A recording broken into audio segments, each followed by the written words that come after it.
أعوذ بالله السميع من الشيطان الرجيم. بسم الله الرحمن الرحيم.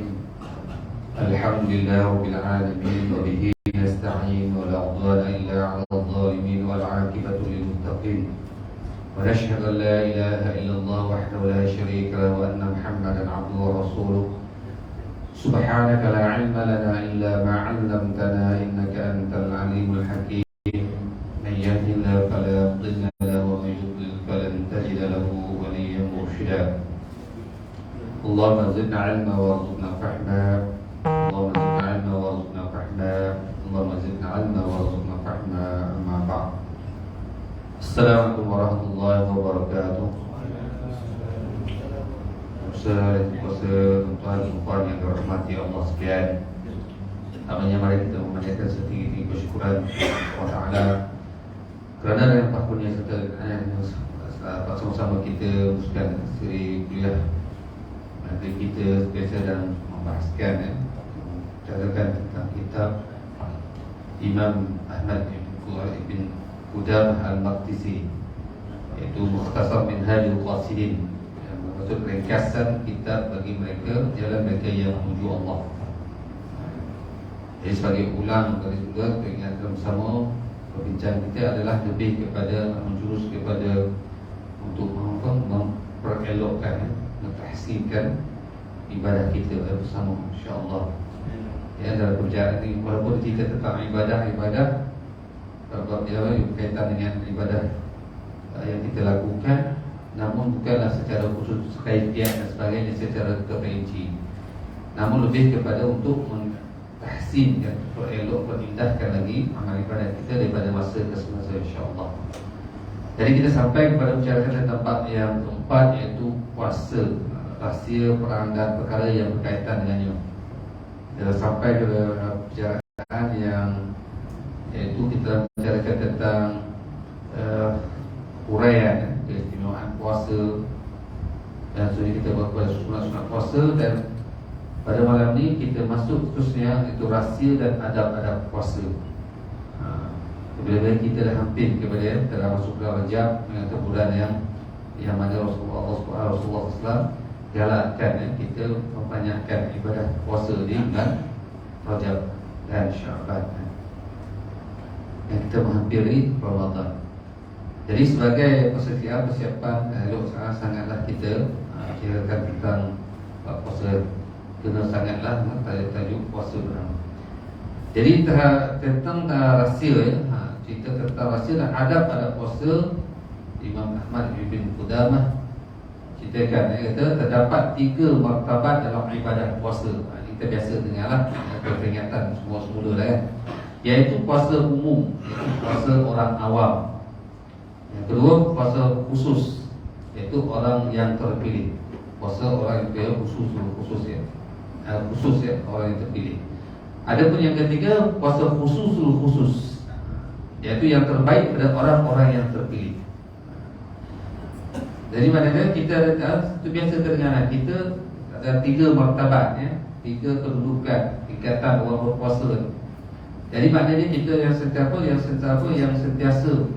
yang masih lagi diberikan peluang Allah Taala untuk teruskan lagi amal ibadah kita.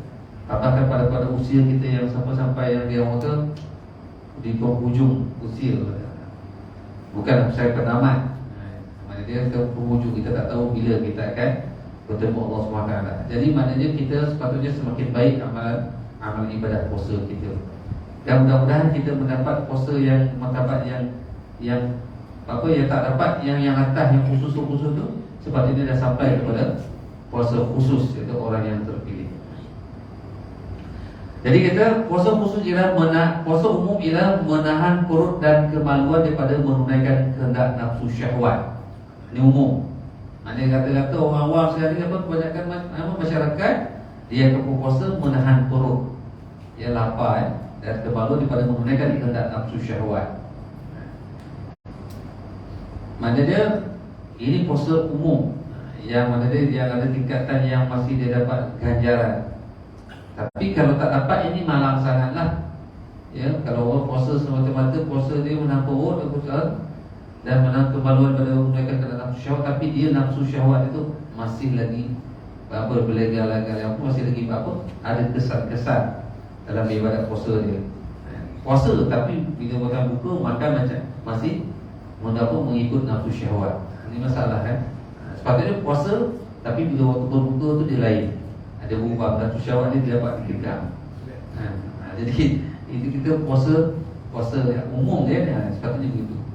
Ada perkara yang kedua, puasa khusus, iaitu menahan pandangan, lidah, tangan, kaki, pendengaran, penglihatan dan seluruh anggota daripada melakukan dosa, yang melakukan dosa-dosa. Jadi mana sepatutnya kita di pekat yang ni, yang sepatutnya dah sampai pekat.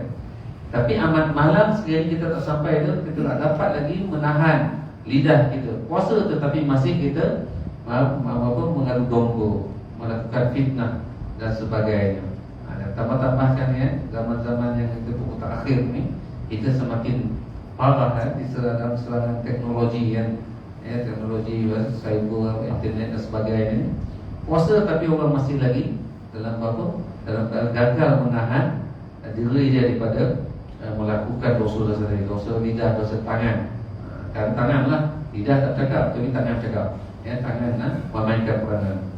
Ini yang dosa orang kata dosa dia apa ni jemput ni. Cukup bahaya kan. Puasa tapi masih lagi berdosa.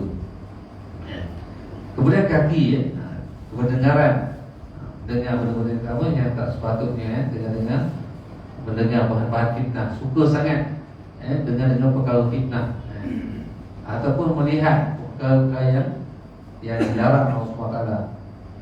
Itu juga seluruh anggota dengan anggota yang lain lah, daripada melakukan dosa ditahan. Itu puasa khusus. Maknanya kita sepatutnya dapat yang ini.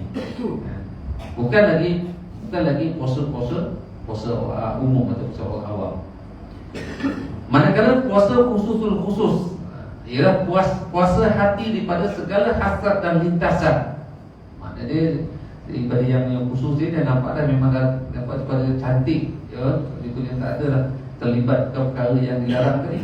Tetapi dalaman yang tak nampak, iaitu dia kata puasa hati daripada segala hasrat dan lintasan yang buruk, serta pemikiran yang menjauhkan diri daripada Allah SWT, serta menahan hati daripada semua perkara selain pada Allah Ta'ala. Jadi ini mana dia puasa yang yang memang martabat yang tertinggi lah dalam ibadah puasa. Jadi huraian tentang puasa ini akan datang kepada dia akan ada apa? Penulis katakan dia tak ada huraian yang lain. Dia akan huraikan babnya apa sampai yang akan datang. Ada pun yang sesungguhnya antara adab puasa khusus, iaitu pada puasa khusus, ialah merendahkan pandangan serta menjaga lidah daripada perkara yang menyakitkan melalui percakapan yang haram dan makruh atau percakapan yang tidak berfaedah. Dia haram, makruh, dan kalau yang berfaedah tu yang lawan, yang sia-sia. Ada satu masuk situ mungkin kata-kata yang haram ataupun perkata yang makruh. Itu lawan. Begitu juga anggota badan yang lain. Jaga segala-galanya. Dalam hadis riwayat Al-Bukhari menyebut bahawa Nabi SAW bersabda, "Man lam yada' qaul zur, man lam yada' qaul zur wal 'amala bihi falaysa lillahi hajatun fi an yada'a ta'amahu wa syarabahu." Ini biasa ya, kita dengar hadis ini berulang-ulang kali ya. Kita dengar setiap tahun mungkin ada peringatan sebelum Ramadan ya, ataupun sepanjang Ramadan. Yang bermaksud adalah sesiapa yang tidak meninggalkan percakapan dusta, kata-kata bohong dan beramal dengannya. Ia kata-kata yang tak berfaedah lah. Kata-kata dusta ni maknanya kata-kata yang sia-sia lah, kata bohong ataupun kata-kata fitnah, nista dan sebagainya, termasuk tu kata-kata keji. Dan dia beramal dengan kata-kata tersebut, ataupun melayani kata-kata tersebut, ataupun mengiyakan, malah menyebarkan lagi. Jadi maka Allah SWT kata tidak berhajat kepada tindakan yang meninggalkan makanan minumnya. Mana dia sia-sia lah makan minum, dia tinggalkan makan minumnya, berlapar dahaga sepanjang hari itu semua tu. Tapi dia melakukan dari perkara yang mendatangkan dosa tadi, apa kata-kata yang sia-sia, yang keji dan sebagainya tadi, kata-kata yang buruk. Maka penatlah, lapar dahaga yang dapat. Mana itu. Jadi sepatutnya kita mampu menghindari perkara-perkara tersebut untuk mendapat ganjaran pahala yang berkualiti, yang bermutu di sisi Allah SWT. Antara adab-adabnya juga ialah tidak makan terlalu banyak pada malamnya. Ya, hari ni orang tu bila puasa tu, kita tahu tu bila suruh puasa je orang kata puasa makan. Bila puasa je orang ingat makan, tapi puasa dia tak ingat makan. Dia samping dia dah buka, dia sekadar yang perlu selesai lah. Tapi tak, bila tu puasa nak masak apa hari ni, nak buka apa hari ni. Jadi macam tu. Sebab dia bila puasa tu dia melakukan ambil puasa tu dia lebih kepada mendekatkan diri kepada Allah SWT. Dia ingat untuk beramal, untuk membaca Al-Quran, ataupun membanyakkan tu solat sunat kalau di malam hari dan sebagainya. Sepatutnya begitu. Tapi bila berpuasa dia lebih kepada ingin makan. Sampai orang luar kan, kalau orang luar daripada Malaysia dia terkena bila Malaysia terkena berpuasa, dia terkena dengan makan. Berbagai-bagai juga. Bukan tak boleh, tapi kadang-kadang berlebih-lebihan, melampau-lampau. Jadi kita antara adab itu yang tidak makan terlalu banyak pada malamnya, bahkan makan sekadar yang diperlukan. Ini kerana bekas paling buruk yang diisi oleh anak Adam ialah perutnya sendiri. Maknanya bekas, banyak-banyak bekas yang paling buruk diisi oleh anak Adam ialah perut dia sendiri. Apabila terlalu kenyang pada awal malam, dia tidak akan dapat memanfaatkan baki malamnya. Ya, payah nak bangun malam kita nak salat tahajud dan sebagainya, apa semua dah kenyangan. Ya, dah kenyang, tak larat apa semua dah. Proses itu dia menyebabkan dia berat. Jadi kita digalak supaya kurangkan makan tu kan. Sekadar yang perlu. Kemudian begitu juga sekiranya dia kenyang pada waktu sahur. Sahur pun terkenyang kan, sahur kan nak puasa ni. Gentam nak makan apa yang supaya nak makan. Tak fikir apa kan lapar kan. Sahur bukan puasa kan. Jadi makan banyak-banyak sampai kenyang sahur je. Jadi kita sekiranya kenyang pada waktu sahur, dia tidak akan dapat memanfaatkan masanya sehingga hampir ke waktu zuhur. Ini kerana banyak makan boleh menyebabkan rasa malas dan lemah. Dengan itu maksud ataupun hikmah puasa tidak akan tercapai. Kerana tujuan puasa ialah merasai keperitan, lapar dan meninggalkan segala keinginan syahwat. Bila dah mentendeng makanan puasa, buka pun makan banyak, sahur pun makan banyak, bila terasa lapar tak terasa pun kesusahan. Rasakan keperitan. Tak teringat kita orang macam mana susahnya orang yang tak dapat makanan, dia menderita kelaparan, kebuluran dia kan. Negara-negara yang yang menderita kekurangan makanan, kita tak kata rasa. Tetapi bila sepatutnya bila terasa lapar tu, masa tu teringat betapa susahnya orang lain yang tak dapat makanan, ataupun orang yang ditimpa bencana dan sebagainya. Jadi itu tujuan puasa dia. Dengan itu maksudnya yang hikmah tu tak akan tercapai. Berkenaan puasa sunat pula, ialah lebih dituntut pada hari-hari yang mempunyai kelebihan. Antara hari-hari tersebut ada yang bersifat tahunan, seperti 6 hari di bulan Syawal. Ini kalau puasa sunat. Hari Arafah, hari Ashura, dan juga di bulan Muharram. Antaranya ada yang berbentuk bulanan, seperti puasa di awal, pertengahan dan penghujung bulan. Itu 13, 14, 15 bulan silam. Bulan-bulan Qamariyah. Ya. Itu 3 bulan. 3 hari di setiap bulan. Antaranya ada yang bentuk bulanan seperti puasa di awal, pertengahan ke. Yang lain kemudian sesiapa yang berpuasa pada awal, pertengahan dan akhir bulan, dia telah melakukan kebaikan. Yang lebih afdal ialah berpuasa 3 hari di pertengahan bulan, yang dikenali dengan hari-hari al-Bid, hari Bid, iaitu hari putih. Sebahagiannya pula secara mingguan, iaitu hari Isnin dan Khamis. Puasa yang paling afdal ialah puasa Nabi Daud. Puasa Nabi Daud itu menganggap apa? Macam mana puasa dia? Bagi dia berpuasa sehari dan berbuka sehari. Dia hari puasa, sehari dia buka. Sehari puasa, saya puasa. Buka lah. Itu Nabi Daud. Kenapa dia kata? Puasa Nabi Daud itu yang puasa Nabi yang mengandung 3 hikmah. Yang pertama dia kata nafsu akan mendapat habuannya pada hari berbuka. Nafsu maknanya nafsu nak makan tu kan ada. Kalau tak ada nafsu nanti tak, bukan manusia tu kan. Kadang-kadang masalah dia kata yang mencela nafsu apa semua ni. Tak, dia kata nafsu tu memang perlu. Kalau tak ada nafsu memang kita pun tak boleh nak ibadah juga. Nafsu nak beribadah tu tak ada keinginan. Dia nafsu yang dia cela dan nafsu yang apa, yang berkenaan pada perkara-perkara yang buruk, yang tercela, itu yang apa, yang nafsu yang tercela. Tapi ada pun nafsu keinginan untuk kepada perkara ini, kenapa apa perkara baik ni kena ada. Jadi orang kata kalau nafsu, sekarang dia kata nafsu di sini nafsu nak makan dia. Dia keinginan makan tu ada. Ya. Manakala pengabdian diri pula dapat dilaksanakan pada hari berpuasa. Nafsu dikekang ketika puasa kan. Maka dapat melaksanakan pengabdian diri kepada Allah SWT ketika puasa. Ia menghimpunkan antara dua perkara, iaitu hak yang perlu diberikan kepada diri dia, itu makan, minum, semua itu hak badan, dan juga hak atau bertanggungjawab yang perlu ditunaikannya. Kata Allah SWT, dengan itu keadilan akan berlaku seimbang. Di situ akan berlaku wasatiyah. Wasatiyah itu seimbang.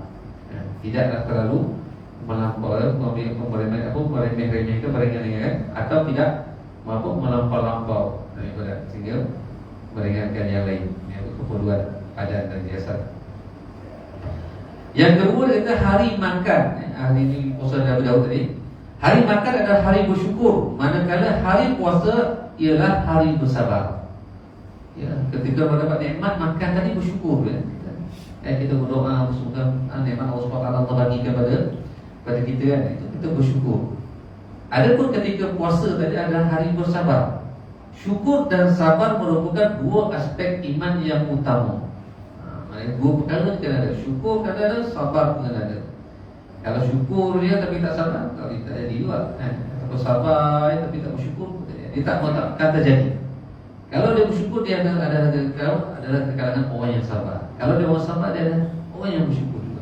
Maksudnya dia dua ni beriringan, tak boleh dipisahkan. Yang ketiga dia bermujahadah. Dalam puasa sebegini adalah lebih mencabar. Hari puasa saya tidak, hari puasa tidak, mencabar. Ini kerana setiap kali jiwa mula seronok dan serasi dengan sesuatu keadaan. Dan seronok dan makanan, dapat makan apa semua, tiba-tiba kena pula dia berpindah kepada meninggalkannya kepada keadaan lain pula, tak makan. Jadi itu yang mencabar dia kan. Itu yang puasa Nabi Daud ni memang dia jarang orang buat kan. Jarang. Kalau dia buat tu memang itu berapa ada tinggi lah dia punya kualiti, yang martabat tinggi dia kan. Badan dia. Antaranya lah ya, puasa tu dia tu puasa Nabi Daud tu. Berhubung dengan puasa sepanjang tahun. Ini ada pula yang apa? Tentang orang yang puasa sepanjang tahun dia puasa. Imam Muslim meriwayatkan An Abi Qatadah qala Umar ya Rasulullah kaifa biman yasumud dahr kullah qala la sama wa la aftara aw lam yasum wa lam yuftir. Daripada hadis Abi Qatadah radhiyallahu anhu bahawa Umar radhiyallahu anhu pernah bertanya kepada Nabi SAW, katanya, bagaimana dengan mereka yang berpuasa sepanjang tahun? Setahun puasa. Sabda bagi dia, jangan dia berpuasa sepanjang masa dan jangan berbuka sepanjang masa. Apa maksud dia? Maksud larangan bagi dia daripada berpuasa itu mungkin pada hari-hari yang diharapkan berpuasa. Larang tu tak apa, takkan sepanjang tahun nak puasa. Dilarang yang haram-haram tu dia puasa juga. Itu satu yang apa, satu yang bersalahan dengan apa yang dia syariatkan. Yang time gaya satu Syawal tak ada puasa, atau waktu-waktu yang apa hari tasyrik tak ada puasa. Maknanya itu dilarang. Itu dia yang dikatakan apa, yang dikatakan larangan yang bagi dia dilarang. Sekiranya dia tidak berpuasa pada kedua-dua hari raya dan juga hari-hari tasyrik, hukum puasanya sepanjang tahun itu harus. Maknanya boleh. Sebab Di situ puasa apa tu? Puasa sepanjang masa tu bukan puasa dia tak makan minum. Dia puasa tapi dia berbuka. Dan dia puasa dia berbuka. Tapi bila waktu-waktu yang diharamkan, dia tak puasa lah.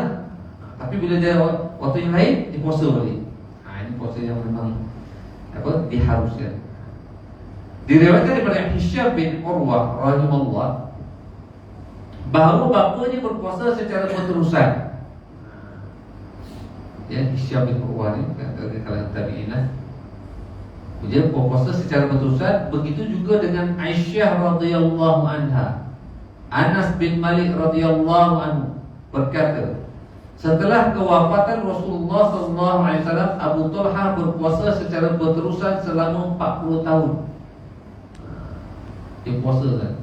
Dia puasa selama 40 tahun tu. Sepanjang 40 tahun dia puasa sepanjang tahun. Bila kecuali waktu-waktu yang dilarang berpuasa. Jadi sesiapa yang dikurniakan kebijaksanaan, dia akan mengetahui tujuan dan maksud puasa atau maksud puasa daripada ibadah puasa. Oleh itu dia tidak akan membebankan diri dia dengan puasa secara keterlaluan. Ada juga dia orang yang kalau orang yang bijaksana, orang yang dia yang dia waras, orang tu berfikir, dia tak akan baru berpuasa keterlaluan sehingga melemahkan dia untuk melakukan ibadah lain yang lebih afdal.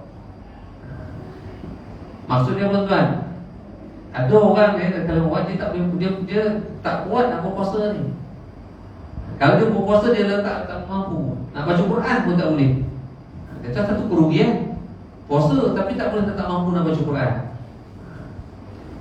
Jadi macam mana kan? Dia akan menghalang dia untuk ibadat-ibadat yang afdal yang lain kan? Sebagaimana Ibnu Mas'ud radhiyallahu anhu adalah seorang yang sedikit puasa.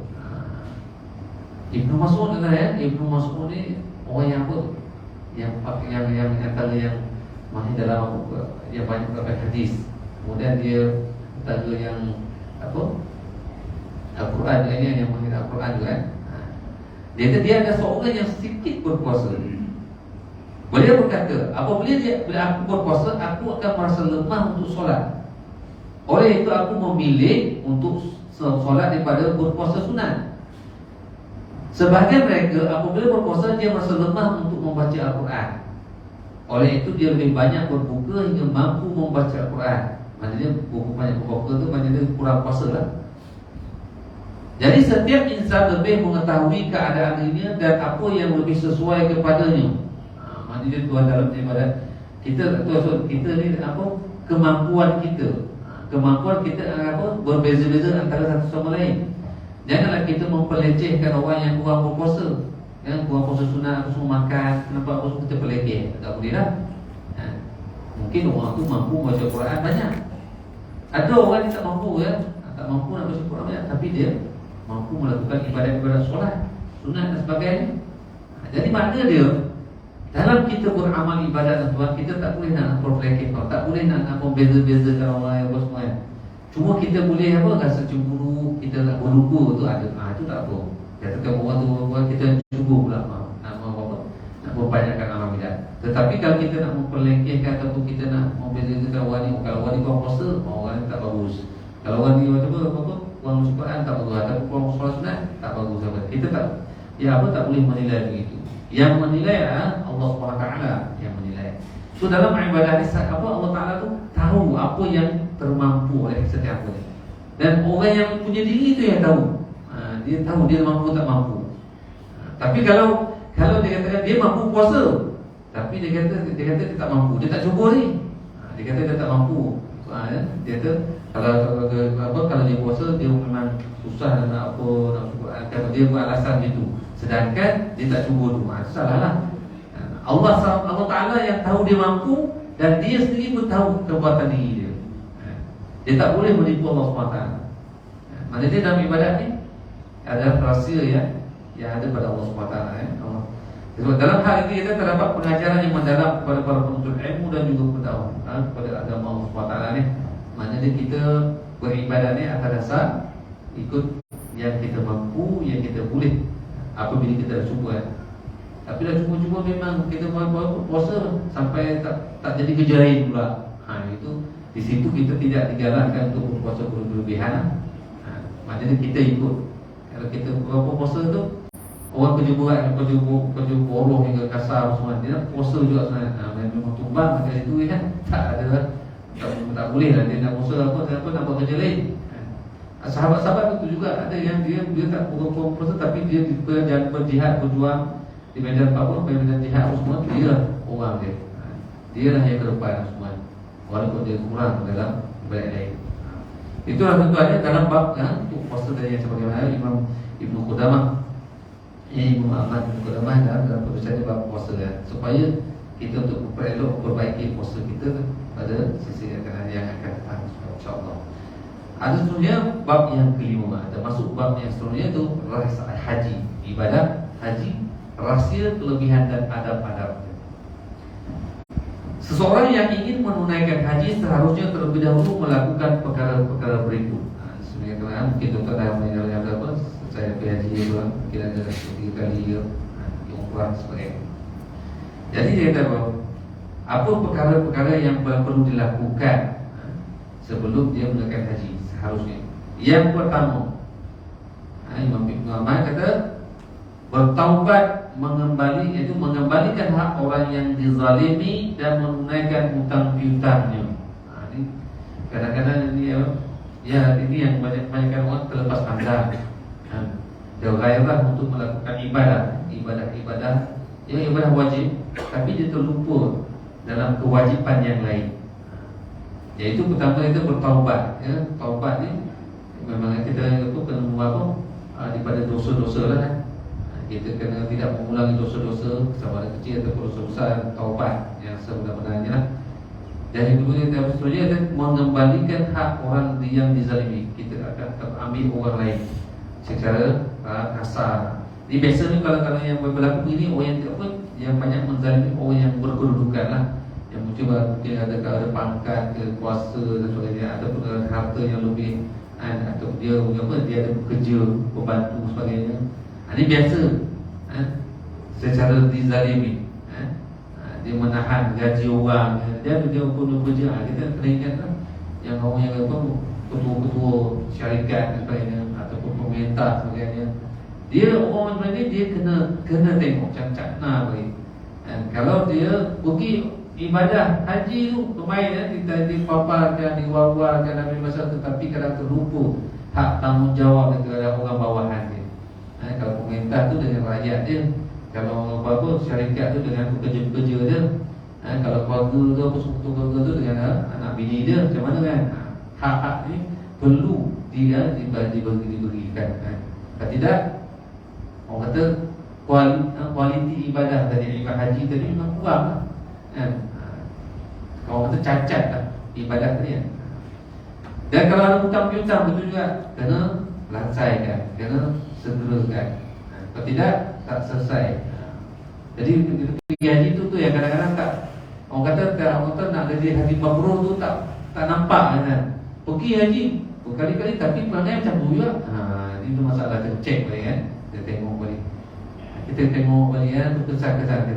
Kalau tak berubah, ibadah ni tak berubah, diri seseorang tu dia kena cek balik prasyarat dia tu. Ada syarat yang khusus, syarat sah dia ke, syarat dia punya rukun ke, sunat sebagainya, kemudian kewajipan yang lain yang berkaitan tadi ya. Kita kena tengok mana dia, kita bimbang itu yang akan menghalang kita dapat kualiti ibadah tadi. So yang kedua, menyediakan nafkah yang mencukupi sepanjang tempoh kemergiannya, iaitu kepada mereka yang berada di bawah tanggungannya sehingga dia kembali. Maksudnya isteri dia kan, mesti dia pasti cukup. Itu biasa kita dah itu biasa dah maklum kan. Bukan macam-macam daripada haji apa semua mungkin apa khusus haji dia diingatkan saya rasa. Diulang-ulang sekarang kali untuk apa supaya kita beringat. Perginya kita tu dalam keadaan yang untuk membersihkan diri kita daripada segala sebarang dosa tadi. Kemudian ketiga, memulangkan semua barang yang disimpan olehnya kepada miliknya. Kalau ada orang amanahkanlah, amanahkan pada kita barang apa tu supaya dijaga Umpamanya wadiah lah. Kalau bank itu wadiah lah. Dulu tak ada bank, orang simpan sebagai amanah untuk dijaga supaya kalau orang berpergian merantau pergi merantau dan sebagainya, musafir ke, dia tinggalkan kat kita. Kita kena pulangkan barang-barang tersebut kepada pemiliknya. Ataupun kita pinjam untuk pulangkan. Dan yang keempat, membawa bekal dari harta yang halal. Ini yang kita memang bercampur dengan haram itu yang masalah. Bukan tak boleh, sah haji tu teman-teman. Bawa harta yang bercampur syubhat teman-teman. Tapi keberkatan tadi yang kita nak dapat haji yang mabrur, yang bersih. Bila terpergi sekali tu memang itulah haji tu. Nak pergi berulang kali mungkin kita tak mampu kan. Biasanya kalau orang yang jarang dapat pergi berulang kali ni, dia jaga sungguh. Tapi kalau orang yang dapat berulang-ulang kali ni, kadang-kadang kita tak jaga. Sebab kita dapat berulang kali, itu kita bimbang juga. Dan sudahnya kita tak ada elok pula orang yang dapat pergi haji sekali itu, tapi dia jaga betul. Jadi kita yang dapat pergi berulang kali, kita tengok, cek baliklah, supaya kita tidak ibadat kita tak rasa kepuasan, keseronokan kita beribadah tadi. Kemudian membawa ada membawa bekal daripada harta yang halal, perbelanjaan yang mencukupi sepanjang perjalanan pergi dan balik tanpa merasa sayang dan kedekut, iaitu dengan membawa lebih sedikit, kalau boleh bawa sedikit, agar bersedekah dan menolong golongan yang fakir. Kalau kita pergi sana, kita bila pergi kita bila tak ada tu kita kan jadi kedekut. Dia buat cukup je, aku punya tak cukup, nak bagi orang. Itu kadang-kadang. Tapi kalau kita punya dapat lebih tu, kita tak tahu pergi kita dapat nak pergi ke orang lain, bantu orang lain. Kemudian bersedekah, membawa sesuatu yang menjadi keperluan dirinya seperti ini biasa kan. Iaitu sugi, sikat, cermin dan celak. Kalau yang orang tercelak dekat apa semua. Itu ada benda yang disunatkan semasa perpergian untuk menunaikan haji dan ketika menunaikan haji. Itu biasa kita diingatkan. Kemudian yang ke-6, bersedekah sebelum pemergiannya. Biasa orang buat sebelum pergi ada beberapa rezeki itu disedekah. Sebenarnya sekiranya mahu menyewa kenderaan, jadi kalau yang mahu kenderaan yang pergi bepergian untuk menyewa kenderaan, dia hendaklah, dia kalau pergi tu, kalau kita naik terbang, naik kapal terbang, tak ada yang naik kapal kan. Kalau yang dekat-dekat sana, yang belah-belah tengah dekat tu mungkin naik kapal, dia bermusik, dia naik kapal lah, naik kapal laut.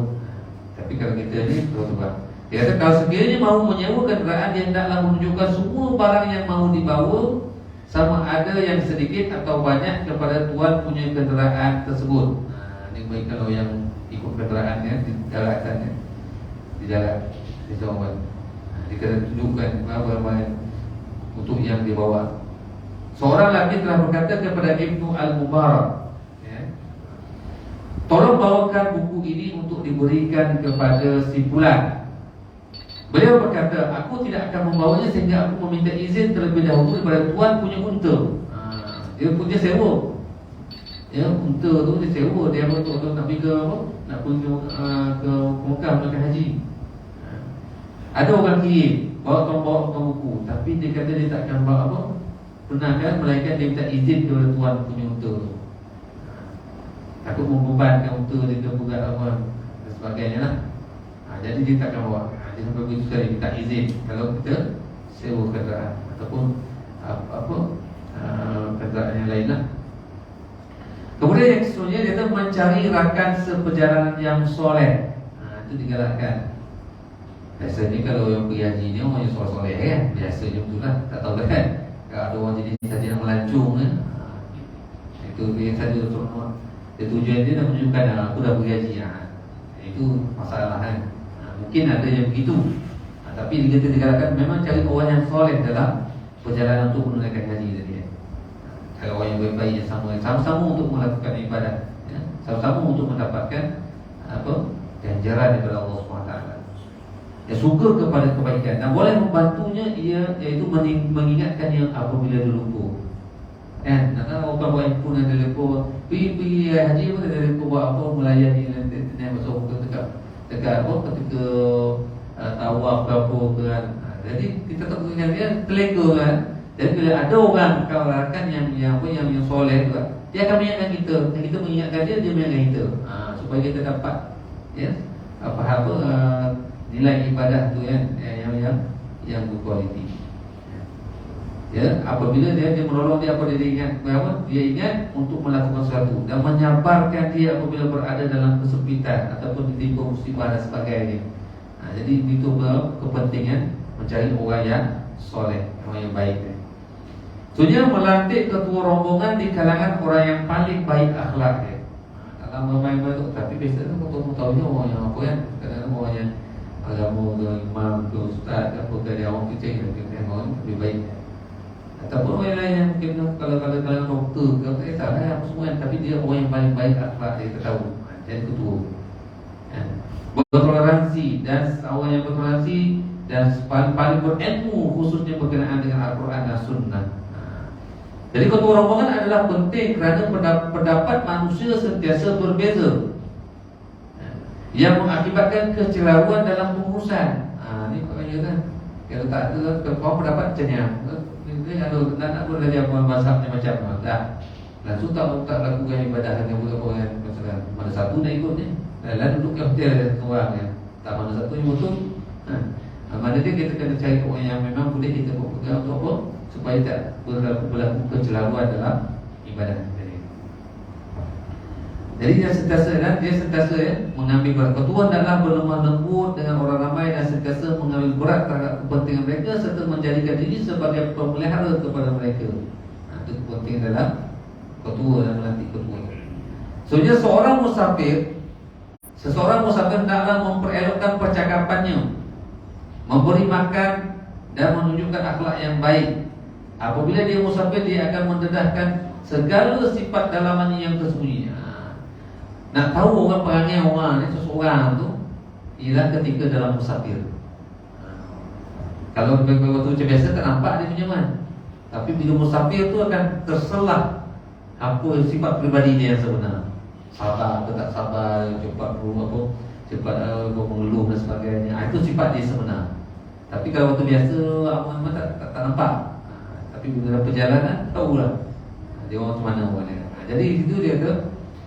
Apabila dia musafir, dia akan mendedahkan segala sifat dalamnya tersembunyi. Sesiapa yang berakhlak mulia ketika bermusafir, walaupun dia adalah tempoh yang memuridkan, sudah tentu akhlaknya akan lebih mulia ketika tidak musafir. Dikatakan bahawa jika seseorang itu sentiasa dipuji oleh orang yang berada di sekelilingnya dan juga temannya seperjalanannya, janganlah kamu ragu-ragu akan kebaikannya. Mana nak tengok orang yang baik, orang yang baik ketika dalam perjalanan. Dalam perjalanan dia apa baik apa semua, waktu dia tak musafir, waktu dia dalam ketika bersama, teman-teman dia, itulah akhlak sebenar. Sebenarnya itu mengucapkan selamat tinggal kepada teman-teman dan saudara-saudaranya yang tinggal di samping mengharapkan doa daripada mereka. Ini biasa kita ya, tuan ya, itu dah biasa. Kemudian mula bermusafir pada hari Khamis. Sebaiknya walaupun ada khilaf bahawa ulama katakan, kalau Imam Syafi'i dia kata dia kalau nak bermusafir hari Jumaat sebelum subuh. Gitu kan, sebelum subuh. Itu pandangan apa? Sesuai daripada pandangan Imam Syafi'i. Ada yang bermusafir kata tidak ada halangan. Tapi itu yang terbaik, seloknya pergilah hari Khamis. Tapi dah kalau terpaksa, itu lain. Musafir wajib kau yang tak boleh nak ngelak, itu lain. Tapi kalau musafir ni kita sebaiknya cari hari Khamis. Kan? Kalau Jumaat kata sebelum subuh kan. Ada pun sebenarnya sembahyang 2 rakaat. Ada sebenarnya solat 2 rakaat sebelum keluar dan berdoa agar Allah memelihara keluarga dan hartanya yang ditinggalkan. Itu biasa betul kan. Kemudian membaca doa dan berzikir, zikir-zikir yang maktur. Zikir-zikir maktur ni apa tuan? Iaitu zikir-zikir yang maksur ketika keluar dari rumah. Apa maksud yang dimaksudkan maksur tuan? Maksur ni macam maksurat lah, yang maksurat, yang kalau tentang maksurat yang dikarang apa yang disusun atur oleh Imam Syekh Hasan Banna. Yang maksur tu itu dia pilih. Dan itu yang diperlukan hadis-hadis dan apa daripada Quran dan Sunnah. Itu maksur. Tapi itu yang maksur. Kalau yang tak maksur kita tak tahu sumber dia, ataupun kadang-kadang kita tak pernah biasa dengan kita beramal, kita tak tahu kita umpur dia bukan daripada apa ayatnya yang baik dan sebagainya. Setiap ini ada unsur-unsur yang apa, mantra-mantra yang bercampur dengan apa jin dan sebagainya. Itu digalakkan supaya yang maksud. Kenapa kita yang maksud? Supaya tidak bercampur aduk dengan mantra-mantra yang khurafat sebagainya. Ini kalau mantra-mantra yang orang berdukun, bubuh sebagainya kadang-kadang dicampur aduk dengan Al-Quran yang apa tu kan, mantra-mantra jin dan sebagainya, itu kita bimbang. Itu yang akan berkumpul. Jadi disebut maksud ni, mana dia ada sandaran, ada sandaran hadis yang buat Al-Quran dan sebagainya. Itu ketiga doa Umar. Ketiga mereka keadaan dan juga turun daripadanya. Semua doa dan zikir ini masyhur dan banyak didapati dalam kitab-kitab yang membincangkan ibadat haji. Tuan-tuan benar-benar biasalah. Begitu juga zikir-zikir, doa-doa dan adab-adab ketika berihram, tawaf, sa'i, wukuf di Arafah dan lain-lain amalan haji. Semuanya disebut secara lengkap dalam kitab-kitab fiqh dan lain-lain. Oleh itu carilah di sana. Imam Ahmad kata cari dari buku-buku.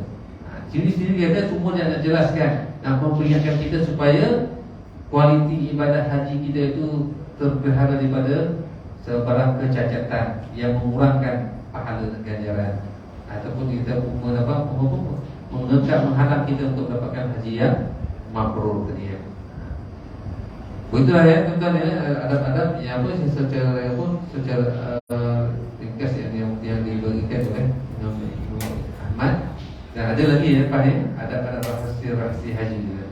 Cuma yang diingatkan tadi bahawa kita pergi haji ni banyak orang beranggapan kewajiban haji itu boleh pergi apa? Kan yang pergi berulang-ulang kali.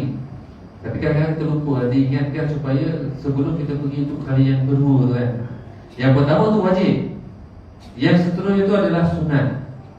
Bila sunat, sunat ni kan dia kan merupakan apa belanja yang besar. Kita bimbang di sekeliling kita ketika kita mengatakan ada hak-hak orang lain, fakir miskin ataupun yang memerlukan sanak saudara kita, zawil qurba tadi kan, kaum kerabat kita tu terlepas tanda. Sedangkan itu lebih afdal kita belanjakan untuk belanja sunat, tapi kita yang wajib tadi yang diberikan kepada hak-hak orang kita terabai. Itu yang dia lah. Kalau bagi-bagi yang apa yang nak pergi berulang-ulang kali pastikan supaya tidak terlepas pandang itu kan. Jadi yang kalau yang wajib tu itu kita kena wajib kita pergi. Yang sunat itu lebih baik kita laksanakan sempurnakan dulu sebelum kita menunaikan yang sunat tu. Wallahu a'lam bishawab. Saya takkan sambung ini pada sesi datang, iaitu adab-adab rahsia haji insya-Allah. Dari sekadar itu mohon saya kekurangan baik-baik kepada Allah Taala, kurang tak ada macam inilah, dan sama-sama kita beramal dan kita tingkatkan ibadah kita daripada masa ke masa insya-Allah. Mudah-mudahan Allah Taala memberkati segala amal ibadah kita pada yang akan datang. Aku qul hadza wa astaghfirullah lakum. Wassalamu warahmatullahi taala wabarakatuh. A'udzu billahi minasyaitonir rajim. Bismillahirrahmanirrahim. Alhamdulillahirabbil alamin. Wassalatu wassalamu ala asyrofil anbiya'i wa ala alihi wa sahbihi ajma'in. Allahumma innaka ta'lamu anna hadhihi al-qulub qad ijtama'at 'ala al-habbati wa taqat 'ala al-ta'ati wa tawahhadat 'ala ta'atik wa ta'ahadat 'ala al-nusrat asy-syari'ah wa wasfiyat rabitataha wa intaha وَهْدِهَا سُبُلَهَا وَامْلَأْهَا بِنُورِكَ الَّذِي لَا يَخْفَى وَاشْرَحْ صُدُورَهَا بِهَدِيِ الْإِيمَانِ بِكَ وَجَمِيلِ تَوَكُّلِ عَلَيْهَا بِمَعْرِفَتِكَ وَأَمِسْهَا عَلَى الشَّهَادَةِ فِي سَبِيلِكَ إِنَّكَ نِعْمَ الْمَوْلَى وَنِعْمَ النَّصِيرُ. اللهم آمين اللهم آمين. وصلى الله على سيدنا محمد وعلى آله وصحبه وسلم والحمد لله رب العالمين.